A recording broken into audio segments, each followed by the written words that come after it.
Mingla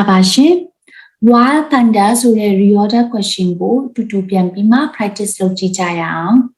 ပထမဦးဆုံးအနေနဲ့ skimming and scanning လုပ်ပြီးမှဒီစာပိုက်ဒီဘာအကြောင်းပြောတာလဲဆိုတာသိအောင်လုပ်မယ် skim and scan လုပ်လိုက်တော့ဒီစာပိုက်ဒီ panda တွေရဲ့အကြောင်းကိုပြောတာဖြစ်တယ်ဆိုတာကိုသိရတယ်ဆိုတော့ topic sentence ကိုရှာမယ် topic sentence ကိုရှာဖို့တစ်ကြောင်းချင်းစီကိုဖတ်ကြည့်မယ် but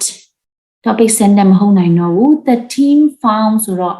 the team found ဆိုတော့ team အကြောင်းကိုပြောရသေးတော့ဖြစ်တဲ့အတွက်ကြောင့်မို့လို့ topic sentence ဖြစ်နိုင်ဘူး the callers transmitted each animals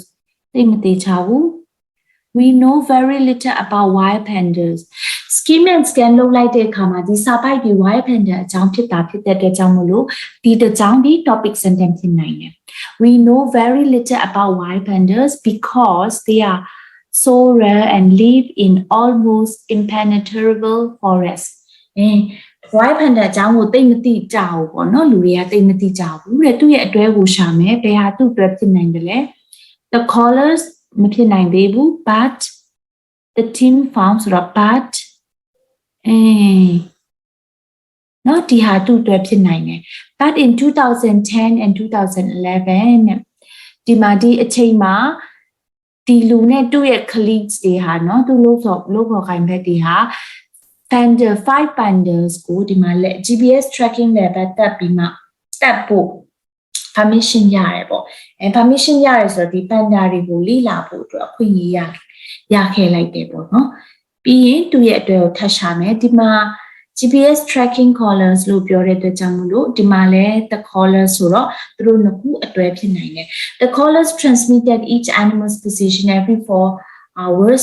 from up to 2 years ဒီလေဘက်ကနေပြီးမှပေါ့နော်4နာရီကြာတစ်ခါတိုင်းဒီ animals တွေရဲ့လှုပ်ရှားနေတဲ့ဟာတွေကို transmitted သတင်းပို့တယ်ပေါ့ဒီ GPS ကနေသတင်းပို့ပြီးတဲ့အခါမှာနည်းနည်းတိကျအောင်အဲ့လိုမျိုးလေးလာခဲ့တယ်တဲ့ the team found that အဲ့ဒီမှာ GPS tracking နဲ့သူတို့လုပ်ပြီးတဲ့အခါမှာသူတို့ရဲ့ဒီအဖွဲ့ကြီးอ่ะပေါ့နော်ဒီသူနဲ့ colleague တွေနဲ့ဒီတယောက်နဲ့ colleague တွေရဲ့အဖွဲ့ကြီးဟာ found that ဆိုရင်သူတို့ရဲ့တွေ့ရှိချက်ကိုဒီမှာတွေ့ရှိချက်ကိုပြန်ပြီးမှပြောထားတဲ့စာကြောင်းဆိုတော့ဒီလိုလေးစဉ်းစားပြီးမှ reorder ကိုစီထားတာအဖြေမှန်စစ်မယ် okay အဖြေကအားလုံးမှန်သွားပါပြီတူတူလိုက်လို့ကြည့်တဲ့အခါမှာဘယ်လိုမျိုးဖြေတယ်ဘယ်လိုမျိုးစဉ်းစားတယ်ဆိုတာကိုနားလည်မယ်လို့မျှော်လင့်ပါတယ်အားလုံးလည်း reorder question ကိုလွယ်ကူကူနဲ့မှန်ကန်အောင်ဖြေဆိုနိုင်ကြပါစေလို့ဆုတောင်းပေးပါတယ်